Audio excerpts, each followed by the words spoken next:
जरा प्रबंधक उस तरफ देखे भाई। जगह नहीं है तो कृपा करके आप कहीं पर भी नीचे बैठ जाइए।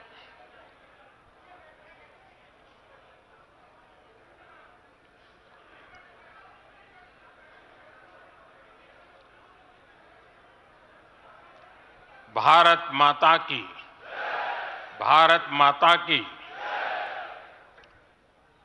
राष्ट्रीय अधिवेशन में यहां उपस्थित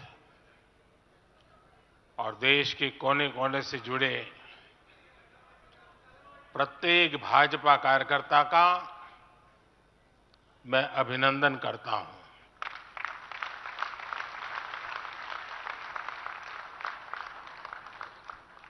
भाजपा का कार्यकर्ता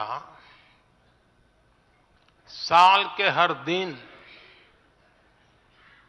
24 घंटे देश की सेवा के लिए कुछ न कुछ करता ही रहता है।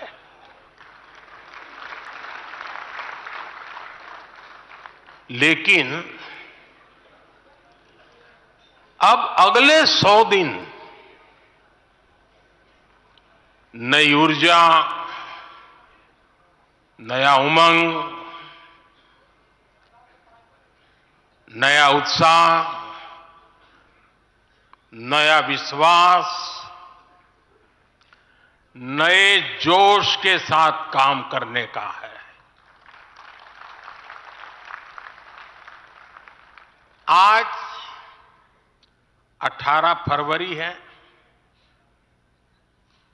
और इस कालखंड में जो युवा 18 वर्ष के पड़ाव पर पहुंचे हैं वो देश की 18वीं लोकसभा का चुनाव करने वाले हैं।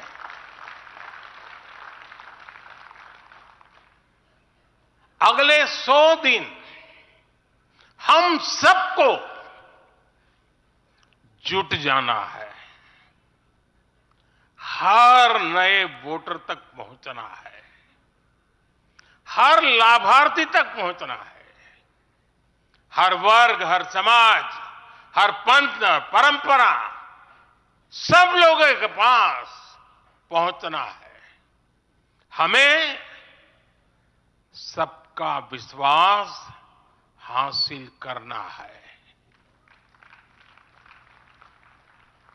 और जब सबका प्रयास होगा तो देश की सेवा के लिए सबसे ज्यादा सीटें भी बीजेपी को ही मिलेगी।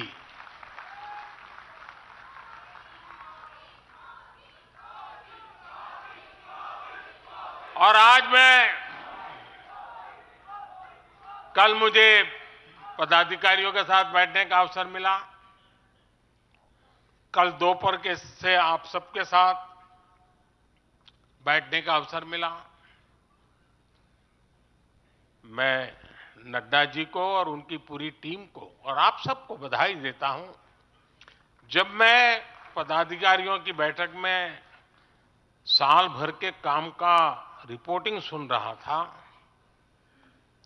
मैं सचमुच में इतना प्रभावित हुआ कि भाजपा के कार्यकर्ता सत्ता में रहने के बावजूद भी समाज के लिए इतना करते हैं, दिन रात दौड़ते हैं, संकटों के बीच भी करते हैं और सिर्फ भारत मां की जय के लिए करते हैं।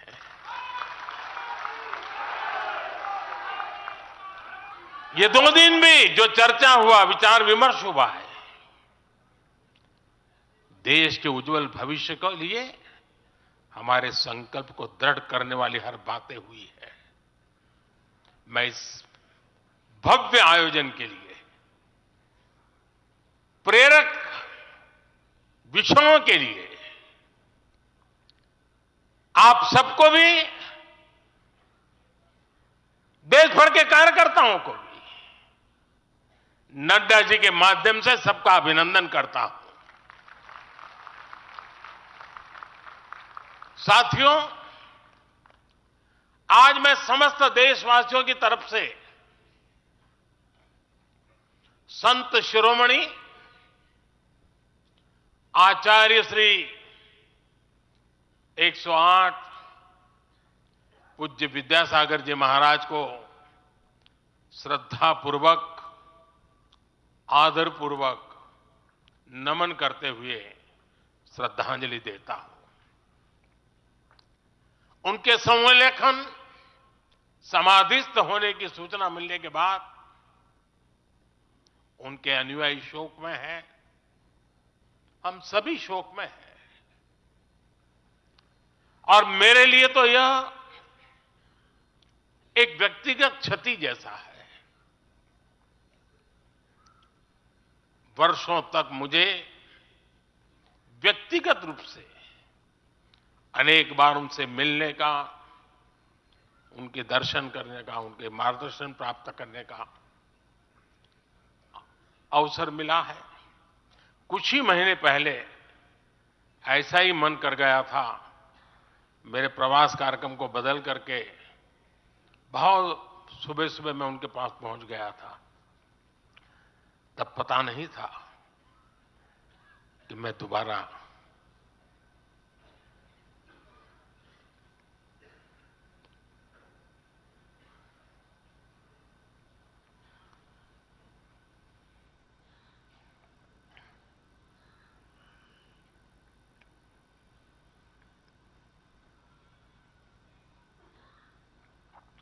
उनके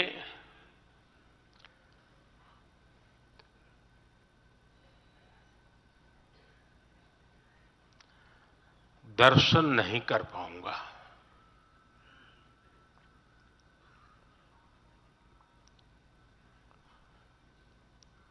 ये मेरा सौभाग्य रहा है कि पिछले 50 से भी ज्यादा वर्षों से मुझे देश के गणमान्य आध्यात्मिक मूर्तियों के निकट रहने का, उनके आशीर्वाद पाने का अवसर रहा है। और इसलिए मैं उस आध्यात्मिक जगत की उस शक्ति को भलीभांति जानता हूं, समझता हूं, अनुभव करता हूं। आपको सुनकर के आश्चर्य होगा कि वे तो दिगंबर परंपरा से थे।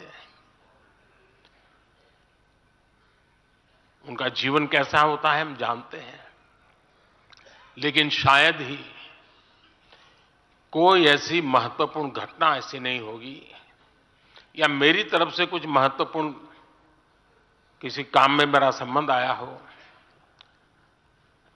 24 घंटे के भीतर भीतर उसका एनालिसिस करके मुझे उनका संदेश आता था। यानी कितने जागरूक थे।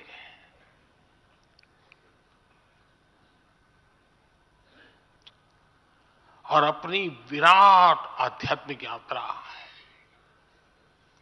और उसके बाद भी वो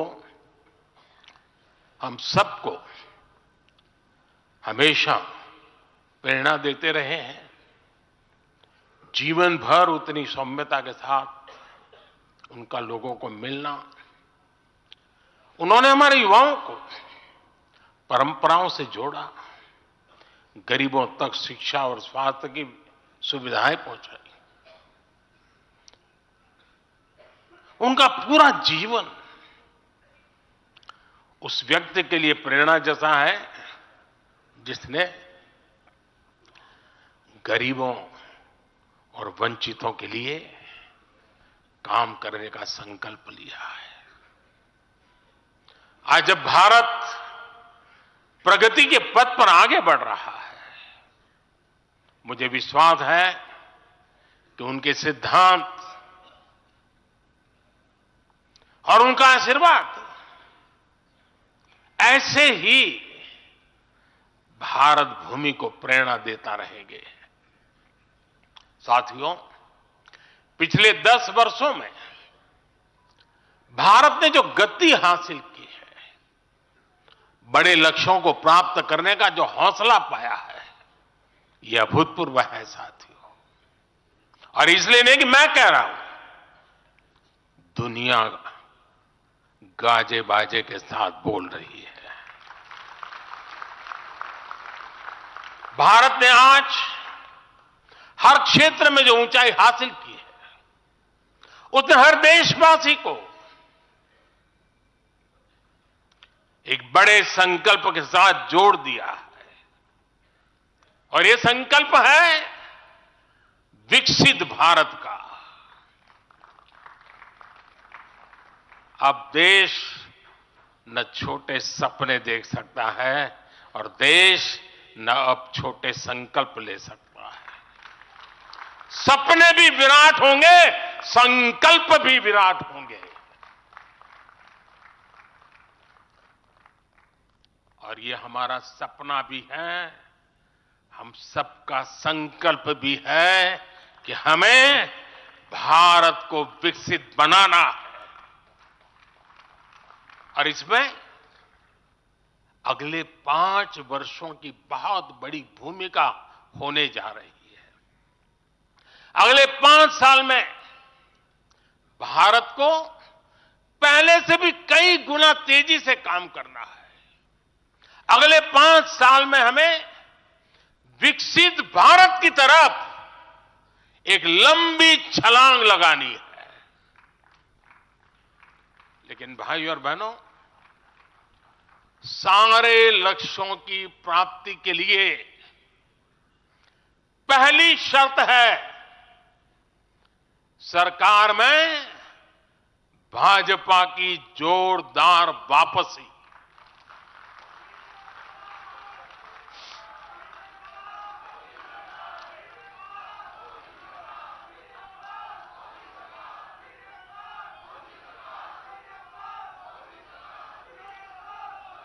आज विपक्ष के नेता भी एनडीए सरकार 400 पार के नारे लगा रहे हैं।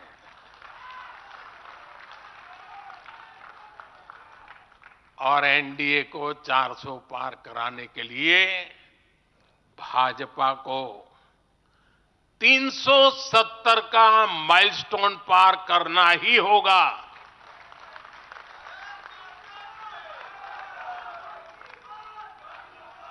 साथियों, कई बार लोग मुझसे कहते हैं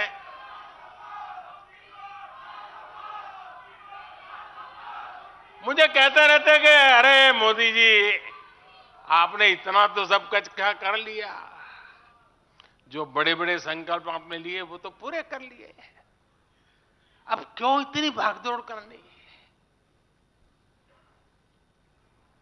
साथियों, पूरा देश मानता है 10 साल का बेदाग कार्यकाल और 25 करोड़ लोगों को गरीबी से बाहर निकालना ये सामान्य उपलब्धि नहीं है। पूरा देश मानता है हमने देश को महाघोटालों और आतंकी हमलों के खौफ से मुक्ति दिलाई है। पूरा देश मानता है हमने गरीब और मिडिल क्लास का जीवन बेहतर करने का प्रयास किया है। लेकिन जो लोग सोचते हैं कि बहुत हो गया, ऐसा सोचने वालों को मैं एक पुरानी घटना जरूर बताना चाहूंगा। एक बार एक बहुत बड़े नेता मुझे मिले, मेरे प्रधानमंत्री पद के दूसरे कार्यकाल पे। बोले, मोदी जी, प्रधानमंत्री बनना बहुत बड़ी बात है, आप बन गए। आपने इतने दशकों का संगठन का भी काम कर लिया, मुख्यमंत्री के रूप में भी इतना लंबा समय रह चुके, प्रधानमंत्री में भी दोबारा आ गए। अब इतना काम पा लिया है, अब तो थोड़ा बैठो, आराम करो, बहुत कर लिया। ये उन्होंने मुझे कहा था। उनकी वो भावना राजनीति के पुराने अनुभवों से थी। लेकिन साथियों, हम राजनीति के लिए नहीं, राष्ट्र नीति के लिए निकले हैं। हम तो छत्रपति शिवाजी महाराज को मानने वाले लोग हैं। जब छत्रपति शिवाजी महाराज का राज्याभिषेक हुआ तो उन्होंने ये नहीं किया कि अब तो छत्रपति बन गए, सत्ता मिल गई तो चलो उसका आनंद लो। उन्होंने अपना मिशन जारी रखा।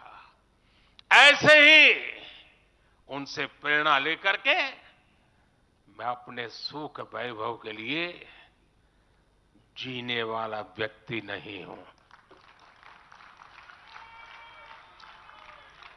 मैं बीजेपी सरकार का तीसरा टर्म सत्ता भोग के लिए नहीं मांग रहा हूं। मैं राष्ट्र का संकल्प लेकर निकला हुआ व्यक्ति हूं। अगर मैं अपने घर की ही चिंता करता तो आज करोड़ों गरीबों के घर नहीं बना पाता। मैं देश के करोड़ों बच्चों के भविष्य के लिए जीता हूं, जागता हूं, जूझता रहता हूं। देश के करोड़ों युवाओं, करोड़ों बहनों बेटियों, करोड़ों गरीबों का सपना ही मोदी का संकल्प है।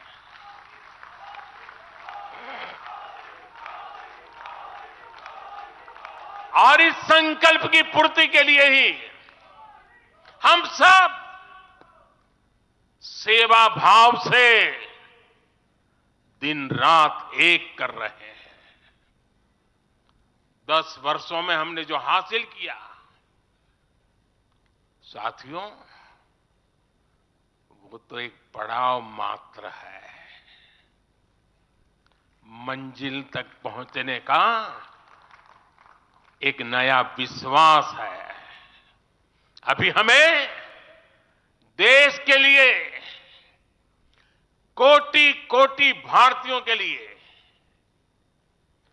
हर भारतीय का जीवन को बदलने के लिए बहुत कुछ हासिल करने का सपने हैं, संकल्प है, और उसके लिए बहुत से निर्णय भी बाकी है। साथियों, आज भाजपा युवा शक्ति, नारी शक्ति, गरीब और किसान की शक्ति को विकसित भारत के निर्माण की शक्ति बना रहा है। पहले लोगों को लगता था कि सरकारें बदलती हैं, व्यवस्था नहीं बदलती।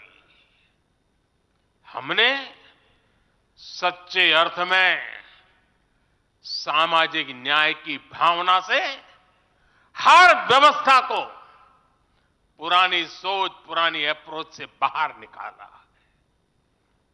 जिनको किसी ने नहीं पूछा, हमने उन्हें पूछा है। इतना ही नहीं, हमने उसको पूजा है। आदिवासियों में भी सबसे पिछड़ी जनजातियों को पहले किसी ने नहीं पूछा। हमने उनके लिए पीएम जनमन योजना बनाई। लाखों विश्वकर्मा परिवारों को किसी ने नहीं पूछा। हमने उनके लिए पीएम विश्वकर्मा योजना बनाई। रेहड़ी, ठेले, फुटपाथ पर काम करने वाले लाखों साथियों के बारे में किसी ने नहीं सोचा। हमने उनके लिए पीएम स्वनिधि योजना बनाई। साथियों, पहले की सरकारों ने महिलाओं के हितों की, उनके जीवन में आ रही परेशानियों की भी कभी चिंता नहीं की। हमारे यहां बेटियों को गर्भ में ही मार डालने की कितनी विराट समस्या थी। हमने इसके लिए सामाजिक चेतना, साथ साथ कड़े कानून, दोनों का सहारा लिया। पहली बार देश में बेटी बचाओ बेटी पढ़ाओ जैसा एक जन आंदोलन चला, जिसका एक बहुत ही सार्थक प्रभाव हुआ।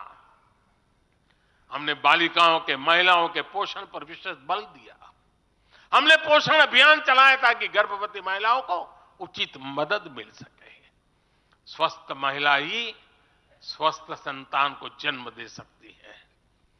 गर्भ के समय महिलाओं को उचित पोषण मिले, इसके लिए मातृ वंदना योजना के तहत 3.25 करोड़ से अधिक बहनों को सीधी मदद दी। हमने सुरक्षित मातृत्व अभियान के तहत लगभग 5 करोड़ गर्भवती महिलाओं को हेल्थ चेकअप किया। प्रयास यही था कि माता और शिशु दोनों के जीवन पर पहले जो खतरे रहते थे उन्हें कम किया जा सके। 2014 से पहले महिला सुरक्षा को लेकर कितनी चिंताएं होती थी। हर कोई चिंतित रहता था। हमने रेप, बलात्कार ऐसे अपराधों को, संगीन अपराधों में फांसी की सजा सुनिश्चित की। ऐसे मामलों का तेजी से निपटारा हो, इसके लिए भी विशेष व्यवस्थाएं बनाई। साथियों, मैं देश का पहला प्रधानमंत्री हूं जिसने शौचालय जैसे विषय को लाल किले से उठाया। मैं देश का पहला प्रधानमंत्री हूं जिसने महिलाओं के खिलाफ अपशब्दों पर लाल किले से नाराजगी व्यक्त की थी। नारी गरिमा, नारी सम्मान हमारे लिए सर्वोपरि है। मुझे गर्व है कि पिछले 10 वर्षों में भाजपा सरकार ने महिलाओं का जीवन आसान बनाने के लिए अनेक कदम उठाए हैं। हमने 10 करोड़ उज्ज्वला गैस कनेक्शन दिया। हमने 4 करोड़ घर बनवाए, जिनमें 3 करोड़ से ज्यादा घर महिलाओं के नाम रजिस्टर हुए। हमने महिलाओं के नाम 3 करोड़ से ज्यादा घर रजिस्टर करवाकर उनको घर की मालकिन बनाया। हमने 10 करोड़ परिवारों की बहनों को पहली बार नल से जल दिया। हमने 12 करोड़ परिवारों की बहनों को टॉयलेट दिया। और टॉयलेट वो 4 दीवारी नहीं है, इज्जत घर है। हमने 1 रुपये में सुविधा सैनिटरी पैड्स की योजना शुरू की। हमने 25 करोड़ से ज्यादा महिलाओं के बैंक अकाउंट खोले। हमने 30 करोड़ से अधिक मुद्रा लोन महिला लाभार्थियों को दिए। साथियों, बहनों को आर्थिक रूप से सशक्त करने के लिए, बेटियों को नौकरी करने में आसानी हो, इसके लिए हमने अनेक कदम उठाए। हमने सेल्फ हेल्प ग्रुप से 10 करोड़ बहनों को जोड़ा। हमने 1 करोड़ बहनों को लखपति दीदी बनाया। खादी को जो फिर से नया जीवन मिला है, उसका फायदा भी सबसे अधिक गांव की बहनों को ही हुआ है। हमने प्रेगनेंसी लीव को बढ़ाकर 26 हफ्ते किया। पहले फैक्ट्रियों में या दूसरी जगहों पर महिलाओं को नाइट शिफ्ट में काम करने के लिए अनेक अड़चनें थी। हमने श्रम कानूनों में सुधार करके उनको भी दूर किया। हमने पैरामिलिट्री फोर्सेस में महिलाओं की भर्ती 2 गुने से अधिक की। हमने सेनाओं के अग्रणी मोर्चों में महिलाओं की तैनाती को सुनिश्चित किया। हमने सैनिक स्कूलों और मिलिट्री एकेडमी के दरवाजे बेटियों के लिए खोल दिए। साथियों, इस बार 26 जनवरी को कर्तव्य पथ भारत की नारी शक्ति से पूरे देश को प्रेरणा दे रहा था। साथियों, आने वाले समय में हमारी माताओं, बहनों, बेटियों के लिए अवसर ही अवसर आने वाले हैं। मिशन शक्ति से देश में नारी शक्ति की सुरक्षा और सशक्तिकरण का संपूर्ण इकोसिस्टम बनेगा। अब 15,000 महिला सेल्फ हेल्प ग्रुप को ड्रोन मिलेंगे। ड्रोन दीदी खेती में वैज्ञानिकता और आधुनिकता लाएगी। अब देश में 3 करोड़ महिलाएं लखपति दीदी बनाई जाएगी। पीएम विश्वकर्मा योजना से परंपरागत कला और शिल्प से जुड़ी बहनें सशक्त होगी। नई नेशनल एजुकेशन पॉलिसी से बेटियों को शिक्षा और स्किल के मामले में सबसे अधिक फायदा होगा। गांव के पास ही बेहतर स्पोर्ट्स इंफ्रास्ट्रक्चर बने, बेटियां हमारी स्पोर्ट्स में कमाल करेगी। साथियों, आज जब मैं बीते 10 वर्षों की तरफ नजर डालता हूं तो कितना ही कुछ याद आता है। ये 10 वर्ष साहसिक फैसलों, तुम दूरगामी निर्णयों के नाम है। जो काम सदियों से लटके थे, हमने उनका समाधान करने का साहस करके दिखाया है। अयोध्या में भव्य राम मंदिर का निर्माण करके हमने 5 सदियों का इंतजार खत्म किया है।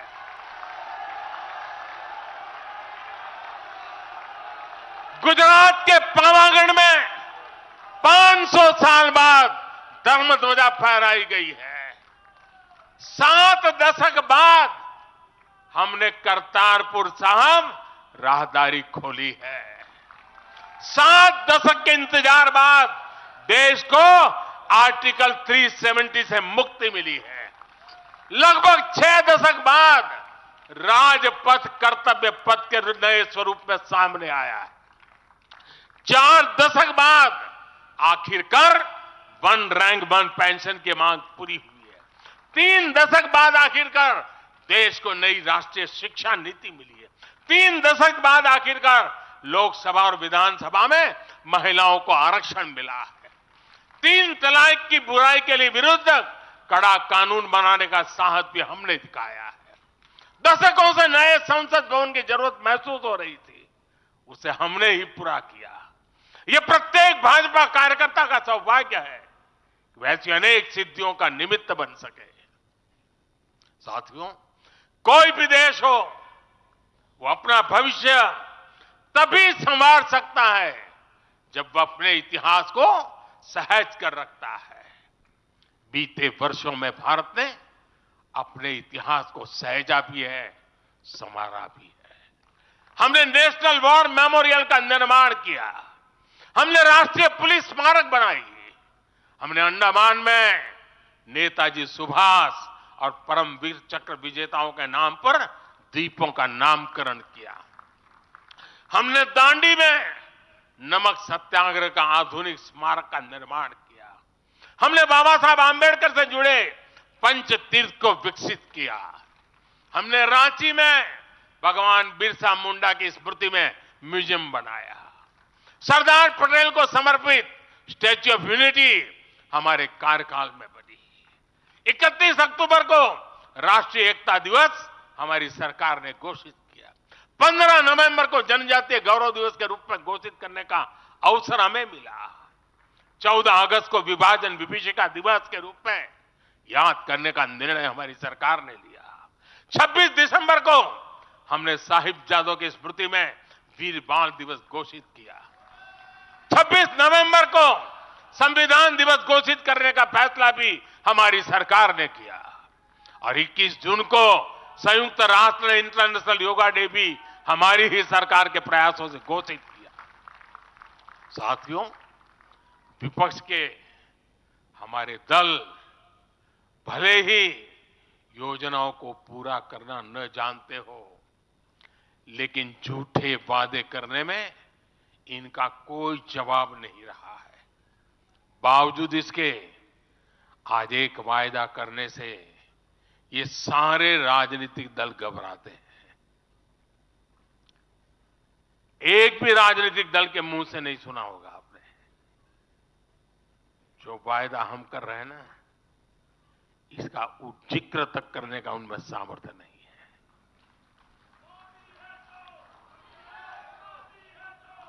और हमारा वायदा है विकसित भारत का।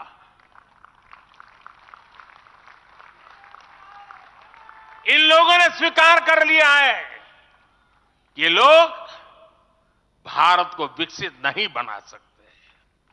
सिर्फ और सिर्फ बीजेपी ही ऐसी पार्टी है, एनडीए ही ऐसा एक गठ है जिसने इसका सपना देखा है। हम मिशन मोड पर भारत को 2047 तक देश जब आजादी के 100 साल मनाएगा, हम भारत को विकसित देश बनाने के लिए काम कर रहे हैं।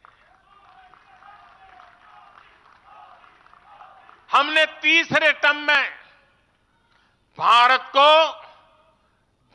दुनिया की तीसरी बड़ी आर्थिक ताकत बनाने का संकल्प लिया है और ये मोदी की गारंटी है।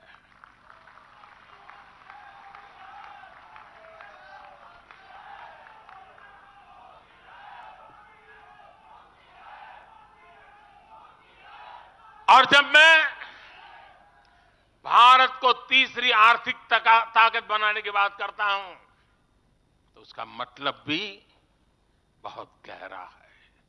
इसका मतलब है भारत के आर्थिक, सामरिक और सांस्कृतिक सामर्थ्य का कई गुना विस्तार, चहुं दिशा में विस्तार।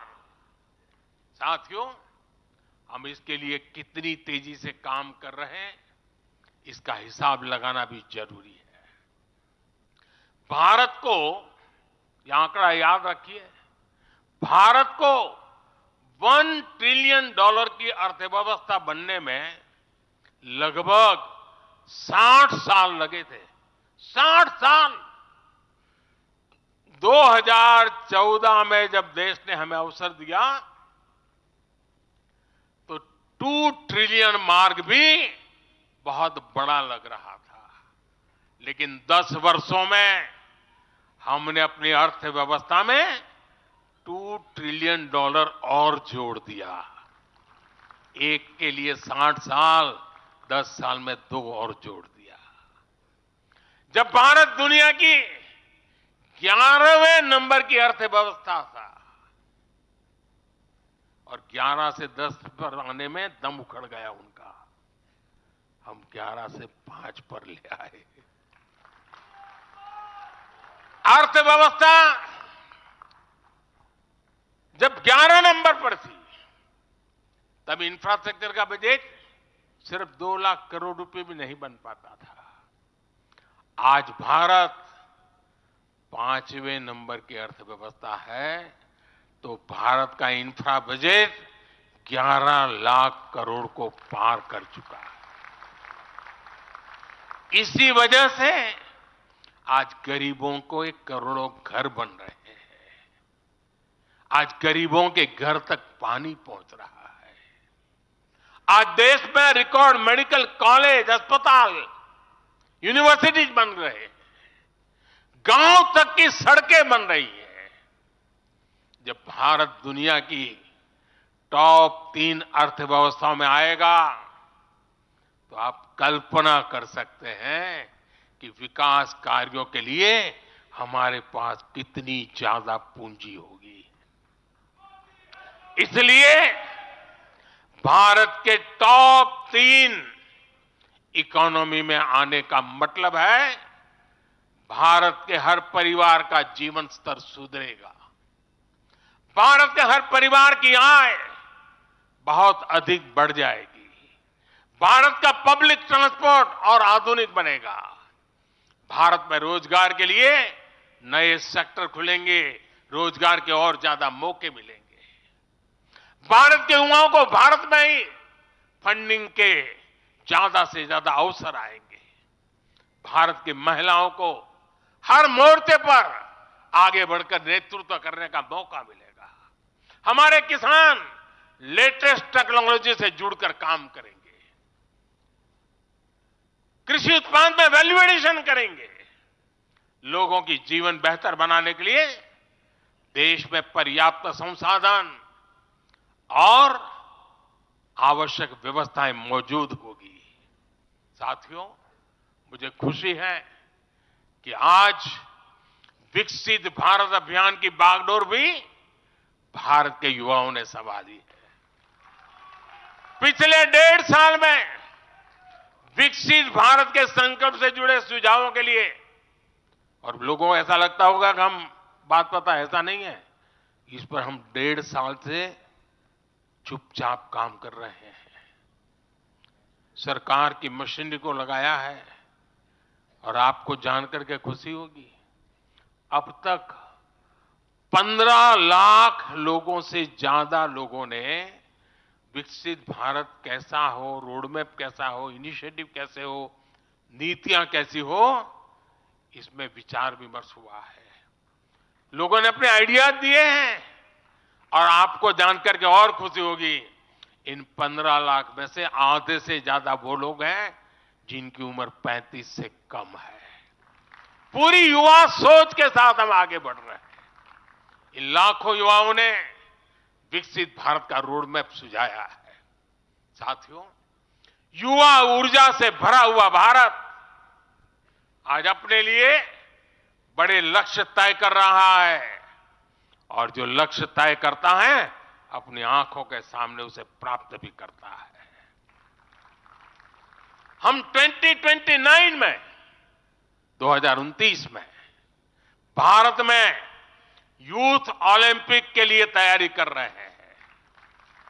हम 2036 में भारत ओलंपिक खेलों की मेजबानी करे इसके लिए काम कर रहे हैं। हम 2030 तक हमारी रेलवे को नेट जीरो टारगेट पर ला करके कार्बन मुक्त करने की दिशा में काम कर रहे हैं। हम 2030 के बजाय अपनी टारगेट डेट से 5 साल पहले ही पेट्रोल में 20% इथेनॉल ब्लेंडिंग का लक्ष्य भी हासिल कर लेंगे। भारत 2070 तक नेट जीरो के लक्ष्य को हासिल करने के लिए भी नीतियां बना रहा है। इसका अर्थ है कि आने वाले समय में हमारे देश में अनगिनत ग्रीन जॉब्स बनेगी। साथियों, विकसित भारत वो नहीं होगा जिसका भविष्य भाग्य के भरोसे हो। इसलिए दूसरे देशों पर भारत की निर्भरता को हम तेजी से कम कर रहे हैं। इसलिए हम देश के लिए बड़े लक्ष्य बना रहे हैं और उनके लिए योजनाबद्ध तरीके से काम भी कर रहे हैं। भविष्य में हम एक ऐसा भारत देखेंगे जिसे लाखों करोड़ रुपए का खाद्य तेल बाहर से लाने की जरूरत नहीं होगी। हमारे पाम ऑयल मिशन की मदद से हमारे किसान इतने सशक्त हो जाएंगे कि वो देश के पैसों की बचत कर सके। बीते कुछ वर्षों में दलहन, तिलहन और श्री अन्न के लिए विशेष नीतियां बनाई है जिससे छोटे छोटे किसानों को मदद हो रही है। भविष्य में भी हमारे किसानों को इनसे और लाभ मिलेगा। किसानों के भविष्य को सुरक्षित करने के लिए हमने देश के कोने कोने में अमृत सरोवर अभियान भी शुरू किया। आजादी का अमृत महोत्सव, हम बहुत कुछ कर सकते थे।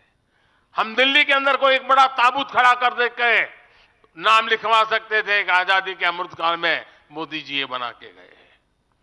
हमने आजादी के अमृत वर्ष को जन आंदोलन बनाया और काम क्या किया? तालाब बनाए।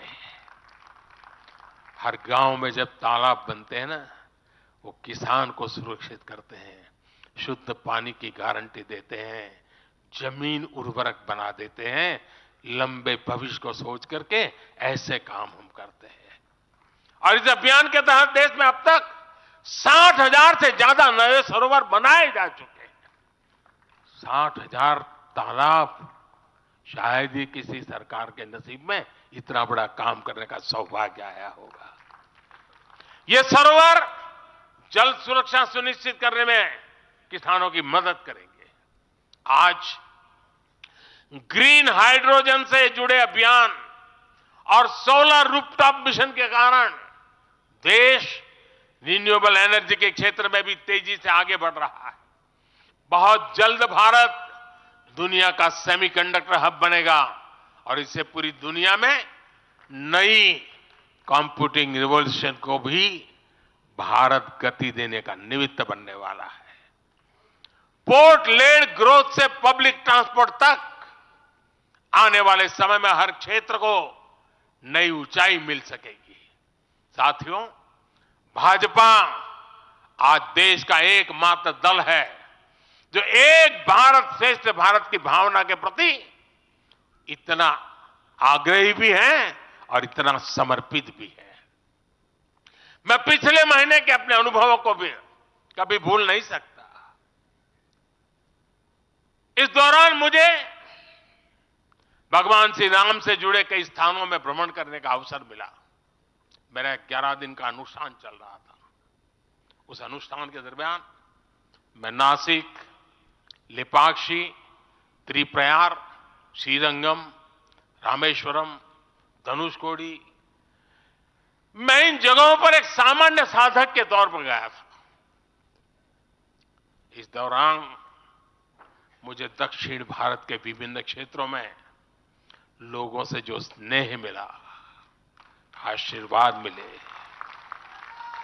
मैं उसका शब्दों में बयान नहीं कर सकता और पॉलिटिकल पंडितों के पैरामीटर में कभी आ भी नहीं सकता है जी। जब मैं सड़कों से गुजर रहा था, लोग अपने वचन से, अपने भावों से मुझ पर अपना आशीर्वाद बरसा रहे थे। इस दौरान मुझे कंब रामायण का पाठ सुनने का अवसर मिला। ये ठीक उसी जगह पर हुआ जहां महान कवि कंबन ने 800 वर्ष पहले अपने रामायण की रचना की थी। आप कल्पना कर सकते हैं उसी स्थान पर बैठ करके जब मैं कंब रामायण सुन रहा था, उस भाव विश्व को मैं ही अनुभव कर सकता हूं।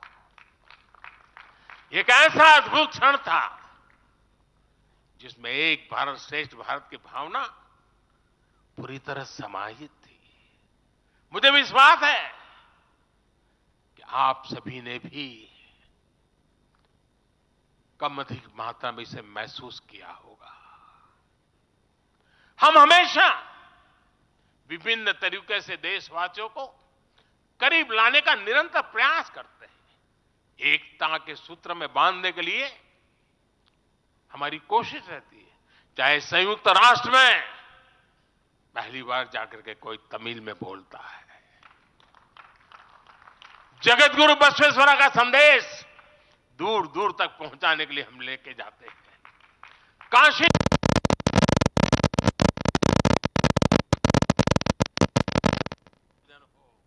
या फिर बीएचयू में सुब्रमण्यम भारती के नाम पर चेयर की स्थापना हो। हम G20 करते हैं तो भी देश के कोने कोने में जाकर के करते हैं। हम विश्व के मेहमान आते हैं तो दिल्ली को ही देश नहीं मानते, हम हर राज्य में लेकर के जाते हैं। हमारे राजभवनों में हर राज्यों के स्थापना दिवस बनाए जाते हैं। कोई भी राज्य भवन होगा, नागालैंड का भी वहां स्थापना दिवस मनाया जाएगा और गुजरात का भी मनाया जाएगा, महाराष्ट्र का भी मनाया जाएगा, गोवा का भी मनाया जाएगा। हर राजभवन में राष्ट्रीय एकता का एक प्रकार से उत्सव बना दिया जाता है। हम अपनी विविधता को सेलिब्रेट करते हैं। एक भारत श्रेष्ठ भारत की भावना हमारे दिल के बहुत करीब है। इसे मजबूत बनाने के लिए हम काम करते हैं। साथियों, एक भारत श्रेष्ठ भारत की भावना हमारी गवर्नेंस में भी दिखाती है। हर क्षेत्र के विकास पर हमारा पूरा फोकस है। नॉर्थ ईस्ट का उदाहरण आपके सामने है। पहले की सरकारों में नॉर्थ ईस्ट को पूरी तरह अनदेखा कर दिया गया क्योंकि पार्लियामेंट की सीटें कम है, उनका इंटरेस्ट ही नहीं था। हम वोट और सीटों के हिसाब से काम नहीं करते। मेरे लिए तो मेरे देश का हर कोना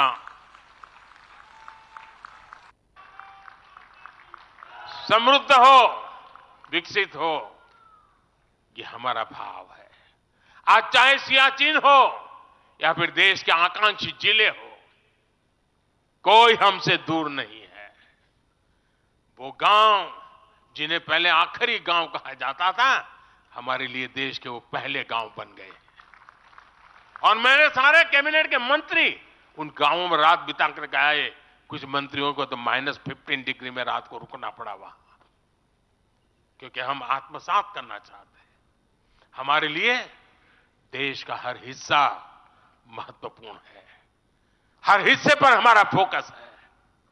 साथियों, जो भी राजनीति में दिलचस्पी रखता है और जिसके लिए लोकतांत्रिक मूल्य प्रमुख रहते हैं, वो भी अगर न्यूट्रल है तो पब्लिकली हमारी प्रशंसा करते हैं। न्यूट्रल नहीं है तो खानगी में तो कर ही देते हैं। इसकी एक बड़ी वजह है, हमने समय के साथ खुद को सकारात्मकता के साथ बदलने का प्रयास किया है। हमने अपनी राजनीतिक व्यवस्था को नए और आधुनिक विचारों के लिए खुला रखा है। आजादी के बाद वर्षों तक जिन्होंने हमारे देश पर शासन किया, उन्होंने एक व्यवस्था बना दी थी। उस व्यवस्था में कुछ बड़े परिवारों के लोगों को ही सत्ता के केंद्र में रहे, उनके आसपास रहने वाले लोगों को ही राजनीतिक ताकत मिलती रही। अहम पदों पर परिवार के करीबियों को ही आगे बढ़ाया गया। हमने इस व्यवस्था को भी बदल दिया।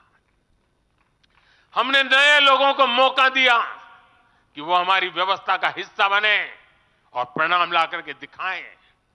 इससे व्यवस्था में नयापन आया और इसका लोकतांत्रिक स्वरूप कायम रहा।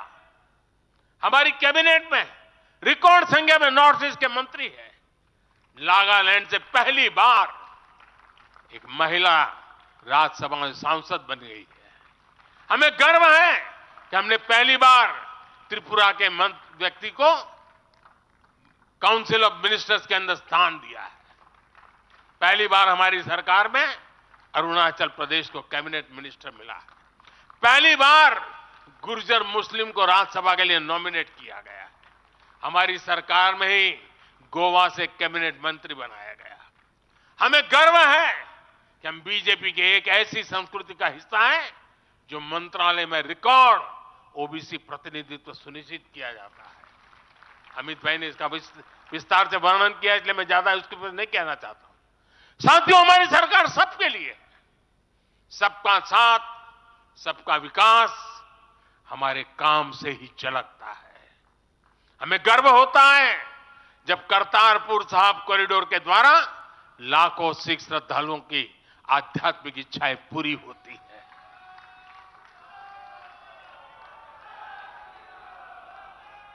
अब कल्पना कीजिए, 70 साल तक भारत की सीमा में रह करके हमारे सिख पंथ के अनुयायी दूरबीन से पाकिस्तान के अंदर करतारपुर साहिब के दर्शन करते थे।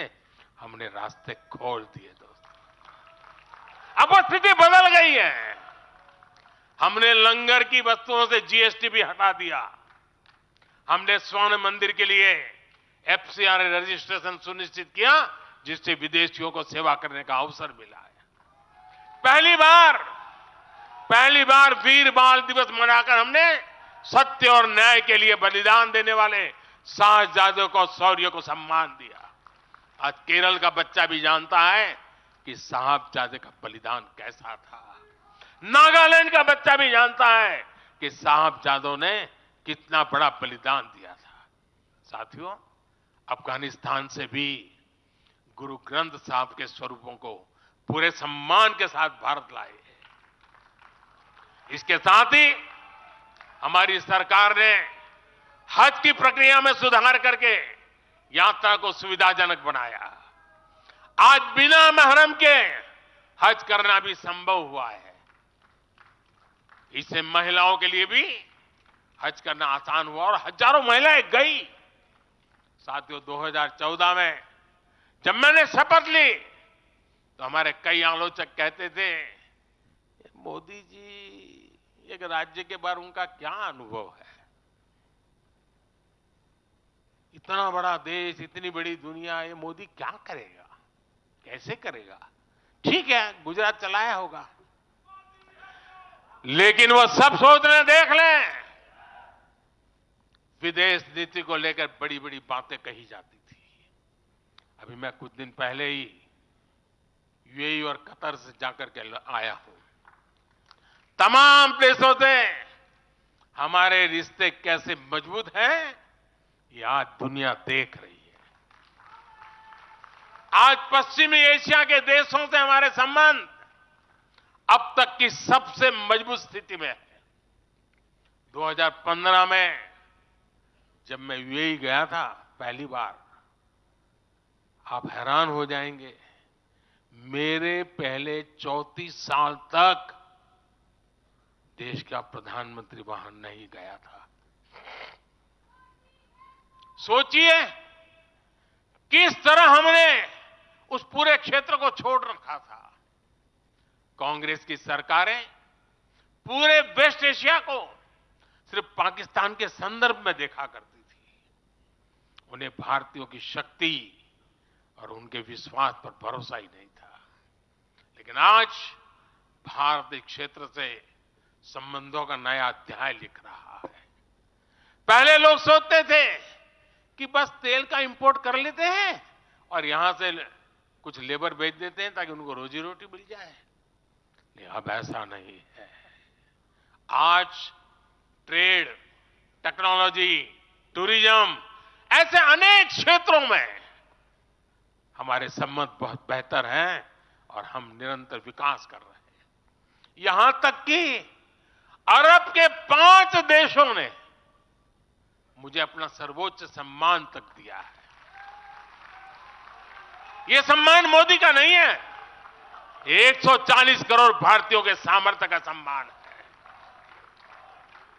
और भाइयों बहनों, विदेश नीति के जो भी जानकार हैं, वो विदेश से मिले हर संकेत भी पकड़ ले रहे होंगे। आज अलग अलग देशों में सत्ता और विपक्ष के दल ये खुलकर मानते हैं कि भारत के सशक्त होने से पूरी दुनिया का हित होने वाला है। ये पूरी दुनिया मानने लगी है। आज हर महाद्वीप में भारत का सम्मान, भारत की ताकत बढ़ रही है। हर देश भारत से गहरे संबंध बनाने पर जोर दे रहा है। और इन सब के बीच कोई देश हमारी सरकार से बातचीत के लिए, आप जानकर के हैरान होंगे, अभी तो चुनाव बाकी है, लेकिन मेरे पास जुलाई, अगस्त, सितंबर के डेट पड़े हुए निमंत्रण दे करके। इसका अर्थ क्या है? इसका अर्थ है कि दुनिया के विभिन्न देश भी बीजेपी की सरकार की वापसी को लेकर पूरी तरह आश्वस्त है। वो भी जानते हैं, दुनिया का हर देश जानता है, दुनिया की हर शक्ति जानती है, आएगा तो साथियों, कांग्रेस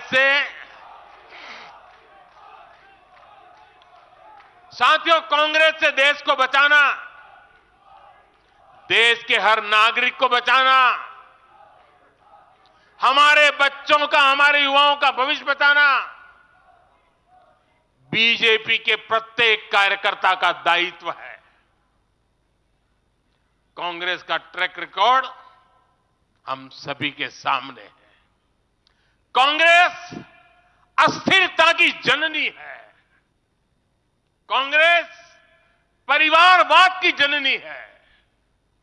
कांग्रेस भ्रष्टाचार की जननी है और कांग्रेस तुष्टीकरण की भी जननी है। 70 के दशक में जब देश में कांग्रेस के विरुद्ध गुस्सा बढ़ना शुरू हुआ तो खुद को बचाने के लिए इसने अस्थिरता का सहारा लिया।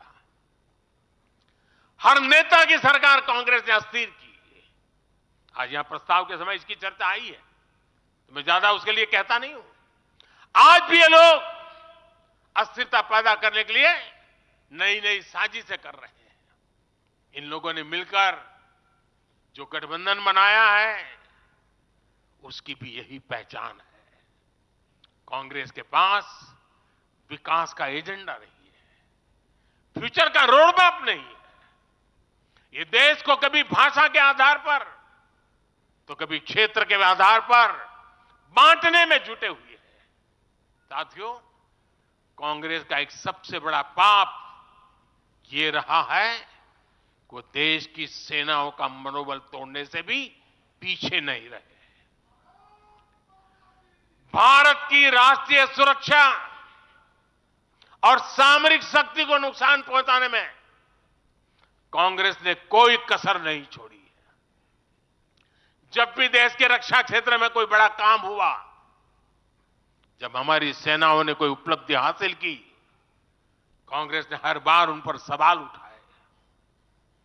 आप सिर्फ सोचिए कि 5 साल पहले इन लोगों ने क्या कहा था। इन लोगों ने हर कोशिश की कि हमारी वायुसेना को राफेल जैसे एडवांस एयरक्राफ्ट न मिल पाए। इन्होंने अप्रचार किया कि हिंदुस्तान एरोनॉटिकल लिमिटेड को, HAL को खत्म किया जा रहा है। ये लोग तो HAL के बाहर फोटो तक खींचवाने के लिए चले गए थे। लेकिन देखिए HAL आज कैसे धूमधाम से आगे बढ़ रहा है। आज देखिए कितने सारे ऑर्डर आज उनके यहां बुक किए गए हैं। आज जरा देखिए HAL का मार्केट वैल्यू कितना बढ़ गया है। ये वही लोग हैं जिन्होंने हमारी सेनाओं के सर्जिकल स्ट्राइक करने पर उनके पराक्रम पर सवाल खड़ा कर दिया। जब एयर स्ट्राइक हुई तो उसकी सफलता के प्रमाण मांगे जाने लगे। कांग्रेस भारतीय सेनाओं के अपमान का कोई मौका नहीं छोड़ती। साथियों, कांग्रेस कितनी कंफ्यूज है, इसका उदाहरण मैं आपको देना चाहता हूं। कांग्रेस में लड़ाई चल रही है और बड़ी तगड़ी लड़ाई चल रही है, लेकिन मजा यह है कि सिद्धांतों की नहीं चल रही है, योजनाओं को समझ में नहीं चल रही है। लड़ाई क्या चल रही है आपको जानकर के आश्चर्य होगा। क्या लड़ाई है? कांग्रेस में एक वर्ग है जो कहता है कि मोदी से तीखी नफरत करो, मोदी पर व्यक्तिगत आरोप लगाओ, मोदी की छवि खराब करने के लिए हर हथकंडे अपनाओ। एक वर्ग है। कांग्रेस के अंदर एक दूसरा वर्ग भी है जो कांग्रेस की मूल परंपराओं से निकला हुआ है, जो कहता है कि मोदी पर व्यक्तिगत आरोप, नफरत से कांग्रेस को बाहर निकालो, इससे कांग्रेस को और ज्यादा नुकसान होता है। यानी कांग्रेस हमसे सैद्धांतिक मुद्दों पर लड़ाई नहीं लड़ रही है। कांग्रेस इतनी हताश है कि उसमें सैद्धांतिक विरोध, वैचारिक विरोध का साहस भी नहीं बचा। इसलिए गाली गलौज और मोदी पर झूठे आरोप ही उनका एकमात्र एजेंडा बन गया है। साथियों, लाल किले से मैंने कहा था यही समय है, यही समय है, यही समय है। भारत के इतिहास में आज वो समय आ गया है जब हमें अपने देश का भाग्य बदल देना है। और साथियों, मैंने देशवासियों को लाल किले से कहा था और आपको तो कई बार कह चुका हूं। मैंने देशवासियों को कहा था कि अगर आप 10 घंटे काम करेंगे तो मोदी 11 घंटे काम करेगा। अगर आप 12 घंटे काम करेंगे तो मैं 13 घंटे काम करूंगा। अगर आप 14 घंटा काम करेंगे तो मैं 15 घंटे काम करूंगा। मेरे साथियों, देश भर के मेरे कार्यकर्ताओं, देश भर के मेरे देश को उज्जवल भविष्य के लिए आशा लगाकर बैठे हुए लोगों से मैं कहना चाहूंगा, आने वाले 100 दिनों तक बीजेपी के हर कार्यकर्ता को अपने लिए नए लक्ष्य बनाने होंगे, उन्हें प्राप्त करना होगा। बीते वर्षों में भाजपा सरकार की योजनाओं का लाभ करोड़ों लाभार्थियों को मिला है। हमें हर लाभार्थी तक पहुंचना है। और मेरी एक व्यक्तिगत प्रार्थना है, करोगे? जरा हाथ ऊपर करके बताइए, करोगे? करोगे? हर लाभार्थी के पास जाइए, उनको कहना कि प्रधान सेवक नरेंद्र मोदी ने उन्हें प्रणाम कहा है।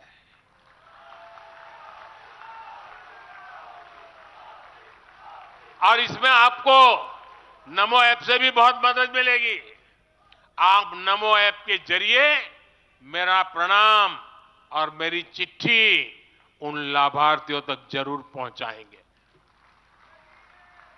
किसी भी बूथ में एक भी फर्स्ट टाइम वोटर ऐसा ना हो जिस तक बीजेपी का कार्यकर्ता पहुंचा ना हो। आपको उन्हें पिछले 10 वर्षों के काम और आने वाले 5 वर्षों के प्लान इसके विषय में जरूर बताना है। मैं आपको उन्हें नमो ऐप पर विकसित भारत का ब्रांड एम्बेसडर बनाने के लिए हमें उसको जोड़ना है। वो हमारा एम्बेसडर है। मतदान के दिन इन सभी मतदाताओं को बूथ पर लाकर हमें कमल निशान पर मतदान करवाना है और जहां एनडीए के साथी हो उनके निशान पर मतदान करवाना है। साथियों, हमें याद रखना है, हमें सिर्फ सरकार बनाने के लिए लोगों को नहीं जोड़ना, बल्कि देश बनाने के लिए भी तो लोगों को जोड़ना है। जो किसी भी कारण से अभी भी भाजपा से दूर है, उन तक हमें पहुंचना है। सबका साथ, सबका विकास ही हमारा मंत्र है। हमारे स्वतंत्रता सेनानियों ने जो सपने देखे थे, अब उन्हें पूरा करने का समय आ गया है और इसके लिए भाजपा जरूरी है। इसके लिए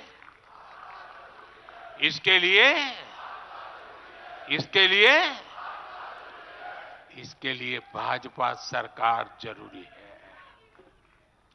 आज देश की जनता कह रही है, भ्रष्टाचार पर सख्त कार्रवाई होती रहे, इसलिए महंगाई पर लगाम लगी रहे, इसलिए देश के दुश्मनों में डर बना रहे, इसलिए निवेश और नौकरी के अवसर बढ़ते रहे, इसलिए भारत तीसरी बड़ी सबसे आर्थिक ताकत बने, इसके लिए भारत में तेजी से इंफ्रास्ट्रक्चर का निर्माण हो, इसलिए आत्मनिर्भर भारत अभियान सफल हो, इसलिए करोड़ों भारतीयों को मुफ्त राशन मिलता रहे, इसलिए किसानों को सम्मान निधि मिलती रहे, 100% लाभार्थी तक तेजी से लाभ पहुंचे, इसलिए साथियों, आप यहां से एक नए संकल्प के साथ अपने क्षेत्र में जाएं। अब की बार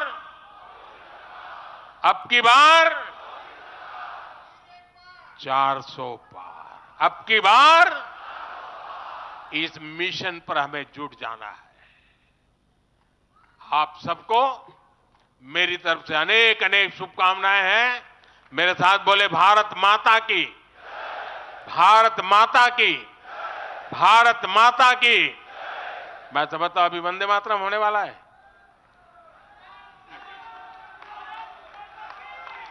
माननीय प्रधानमंत्री जी के संबोधन के बाद